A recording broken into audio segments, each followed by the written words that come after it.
Bonjour à toutes et à tous, bienvenue dans le podcast La Sueur. Bonjour. Podcast La Sœur. Bonjour Big Rusty, comment ça va? Ça va super. Aujourd'hui, on s'intéresse à Khamzat Chimaev et les déclarations d'Alexander Gustafsson, prestigieux partenaire d'entraînement de très longue date de Khamzat Chimaev, qui ne tarit pas d'éloges à l'encontre de son poulain. Oui, très compliqué très compliqué ce début de podcast. On lance le générique. Soit.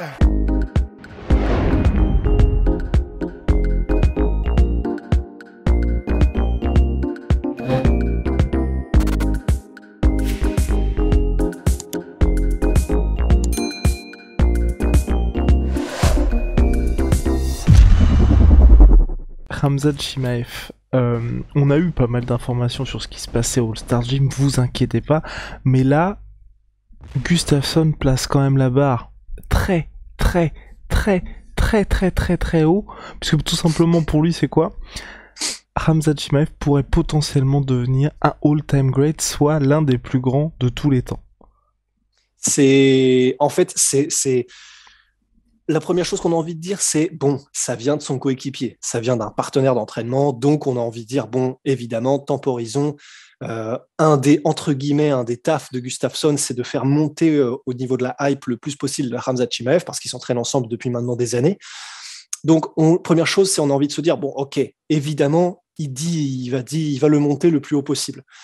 Maintenant, c'est une chose que de hyper ses partenaires d'entraînement au plus possible, c'en est une autre de faire des déclarations, parce que toi aussi, tu as une responsabilité de faire une déclaration. Tu vois, tu peux pas dire à propos de tous tes partenaires d'entraînement tout et n'importe quoi, parce qu'au bout d'un moment, sinon ta parole n'a plus aucune crédibilité. Donc, même si c'est son partenaire d'entraînement, le fait qu'il dise quelque chose comme ça veut néanmoins dire quelque chose, parce qu'il ne le dirait pas à propos de n'importe quel de ses partenaires d'entraînement, genre il dirait pas ça à propos de Reza Madadi, de Jimmy Manua ou quoi, tu vois.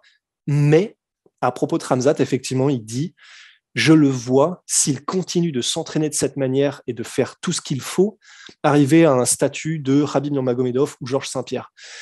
Et c'est vraiment impressionnant, parce que pour quelqu'un comme Gustafsson, qui est un light heavyweight et qui a donc, connu le plus haut niveau, et deux, il sait ce que c'est que d'aller jusqu'au plus haut niveau, il sait les sacrifices que ça prend, il sait ce que ça veut dire en termes de choix de vie et de carrière. Le fait qu'il soit aussi sûr du potentiel de Khamzat, en vrai, c'est énorme, parce que ça vient de quelqu'un qui sait de quoi il parle. Et la raison que donne Gustafsson et qui le fait croire que Khamzat peut aller aussi loin, c'est apparemment, et c'est ça qui est bien, la discipline d'entraînement de Khamzat. En fait, je me souviens quand j'étais plus petit et que j'avais découvert Fedor, il y a un documentaire que j'avais vu et qui a fait que je suis devenu fan instantané. Little Rusty. Bah oui, forcément. Et en gros, c'était un documentaire sur Fedor, et puis il y avait la parole aux entraîneurs. Et on demandait à l'entraîneur qu'est-ce qui a fait que Fedor est autant sorti du lot à vos yeux. Et en gros, c'était trop stylé et une belle leçon, en gros. Mais le gars disait, il n'était pas forcément le plus talentueux, c'était pas le plus physique, il était frêle quand je l'ai connu, et il n'était pas spécialement imposant, impressionnant par ses aptitudes physiques ou techniques ou quoi que ce soit. Par contre, il s'entraînait plus dur que tout le monde. Et en gros, c'est la première chose que ça m'a rappelé quand j'ai lu l'article ce matin. J'ai réentendu un peu la voix de ce gars-là, qui d'ailleurs une montagne lui aussi, je ne sais plus comment il s'appelait, cet entraîneur. Et j'ai réentendu ça, puisque c'est exactement ce que dit Gustafsson, en fait. Il dit, le mec, Khamzat, il out-train tout le monde. Donc en gros, il s'entraîne beaucoup plus que tout le monde. Et d'ailleurs, ça confirme aussi ce que Dana White disait quand Khamzat essayait péniblement de sortir du Covid, où Dana White disait le problème de ce gars-là, c'est qu'il ne s'arrête jamais. Et dès qu'on lui dit ça y est, t'inquiète pas, tu vas pouvoir t'entraîner à fond d'ici quelques temps, mais là tu peux revenir tranquille, il se tuait à la tâche juste après. Et c'est ce qui a sans doute retardé aussi le retour de Khamzat Chimaev. Je vous en prie, Big Rusty. C'est ça. C'est vraiment, ouais, tu vois, ces gens, il peut donc prendre des mauvaises décisions pour son propre bien, juste parce qu'il est trop dur au mal et qu'il veut trop s'entraîner. Mais attention, ça peut aussi être un problème, hein. Le surentraînement, c'est réel et c'est un problème. Mais on peut peut-être ressortir l'anecdote de Junior Dos Santos contre Cain Velasquez. Cain Velasquez, absolument, qui tout simplement est arrivé alors lors du deuxième combat en surentraînement, Et en gros, il l'a dit lui-même, Junior Dos Santos, il était crevé beaucoup plus vite qu'il ne l'est à l'accoutumée. Il n'était pas vraiment complètement dedans. Son physique ne suivait pas parce qu'il était en surentraînement. C'est pour ça que c'est toute une science pour le staff d'un combattant professionnel que de le faire arriver le jour du combat en état de pic. C'est-à-dire vraiment, il est sur la montée depuis le temps qu'il faut et il arrive au pic de ses aptitudes, de ses performances. Et c'est une science. Et donc, c'est effectivement réel, le surentraînement. Néanmoins, j'ai quand même tendance à penser qu'il vaut mieux avoir un gars entre les mains qui peut aller dans le surentraînement parce que c'est trop une machine de guerre qu'un mec qui faut le pousser pour s'entraîner un peu à la Rampage Jackson, tu vois. Bon, c'est quand même pas les mêmes. Ça fait Khabib, Georges Saint-Pierre, puisqu'on les a cités, c'est une de leurs qualités aussi, c'est que c'était des machines de travail. Et donc, c'est le cas de Khamzat. Et en plus de ça, en plus de la notion d'entraînement, Gustafsson a même dit que au niveau de la force de frappe, et c'est ce qui a fait sa déclaration choc à Gustafsson, qui était de dire qu'il voyait sans problème Khamzat mettre KO Kamaru Usman, c'est que Gustafsson a dit qu'il frappait comme un light heavyweight. Encore une fois, à prendre avec des pincettes, c'est son partenaire d'entraînement. Néanmoins,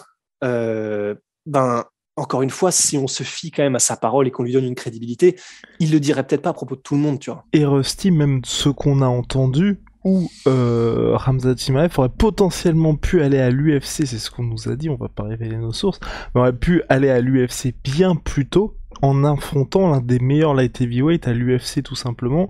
Il cherchait un adversaire en short notice, mais qu'est-ce que j'ai aujourd'hui, je sais pas ce qui m'arrive. Cherchait un adversaire en short notice, et Khamzat aurait pu justement être cet adversaire-là pour affronter l'un des top 7, top 8 mondiaux light heavyweight.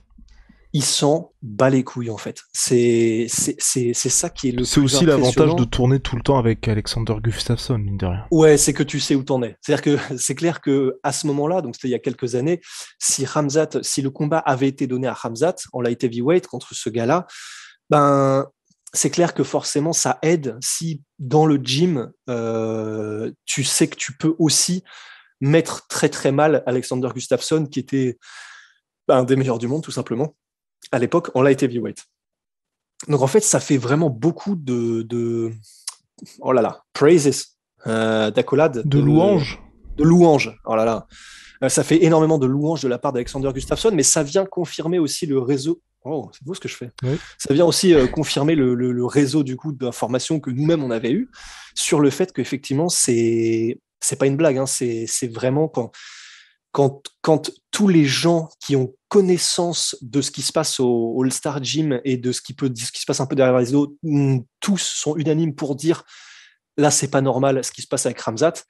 Je pense qu'on peut commencer effectivement à se dire qu'il y a quelque chose de spécial. Donc il disait ça à propos de la force dans les points et du pouvoir de KO de Khamzat. Il disait ça à propos de sa discipline d'entraînement, le fait qu'en gros il sent pas la douleur et que quand il s'entraîne, qu'il a toujours le sourire. Tu vois, ça me rappelle un petit peu ce que disait Tyson et qu'on peut d'ailleurs tous nous devant notre écran essayer d'appliquer, mais c'est pas évident.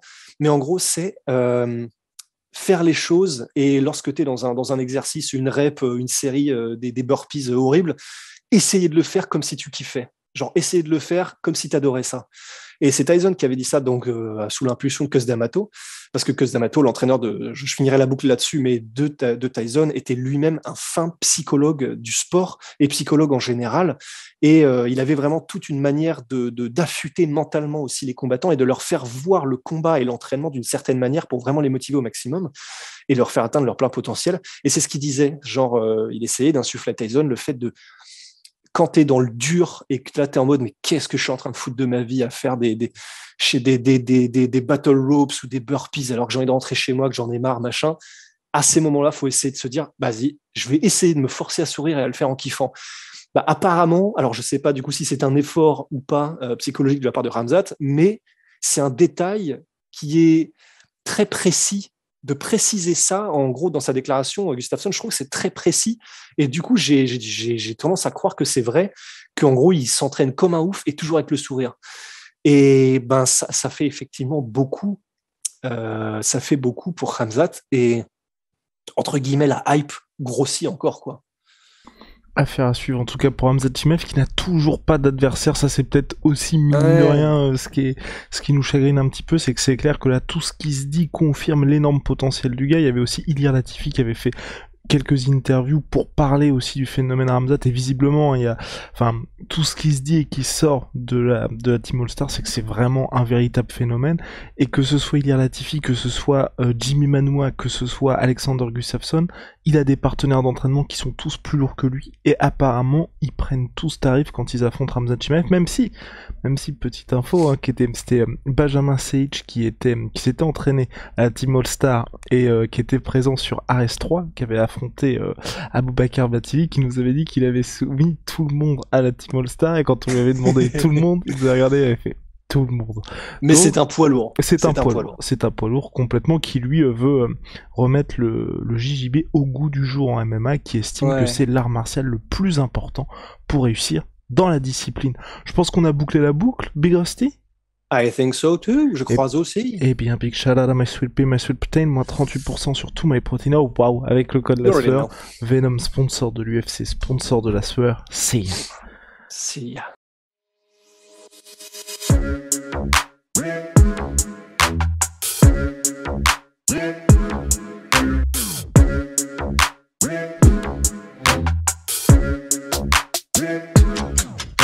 I'm fucking coming for you!